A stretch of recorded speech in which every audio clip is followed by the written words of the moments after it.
my question is very immediate to me right now, living in Portland, and you're in Idaho, right? Yeah. Yeah. So I'm sure you've heard about Portland these days. We have some protests going on. And I wanted to get your thoughts on God and protesting. Is it okay for Christians to protest?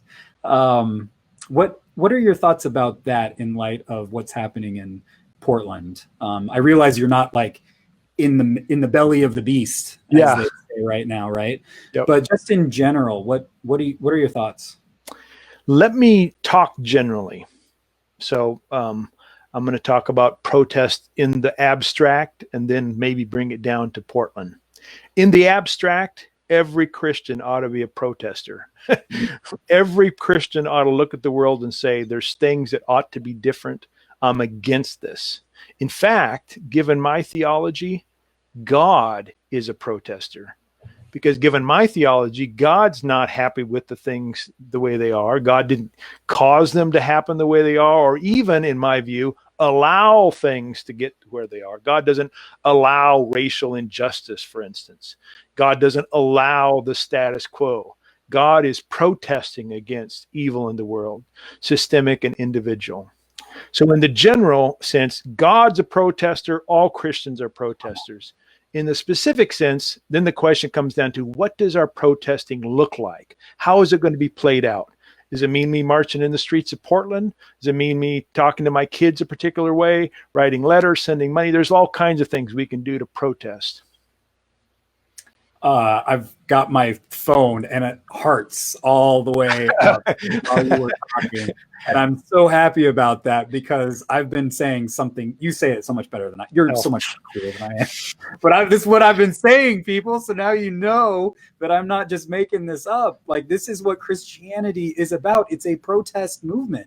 And we get it from our Jewish siblings. I mean, they're writing their creation story. We don't get this. It's a protest story, because they're writing it in the Babylonian Empire, and there's this myth of the Babylonians tell where the world is created in violence and out of a war amongst the gods. Right.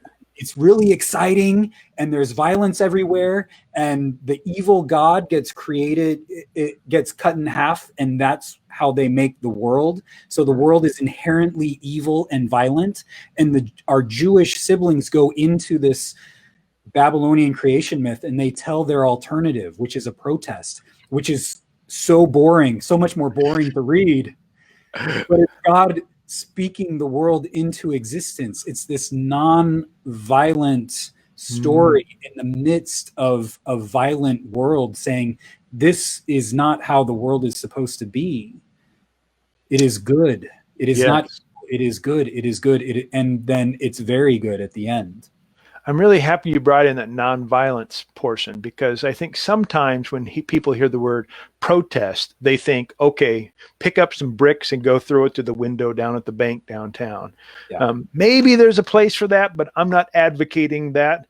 I want to say that nonviolence is a much more powerful form of protest.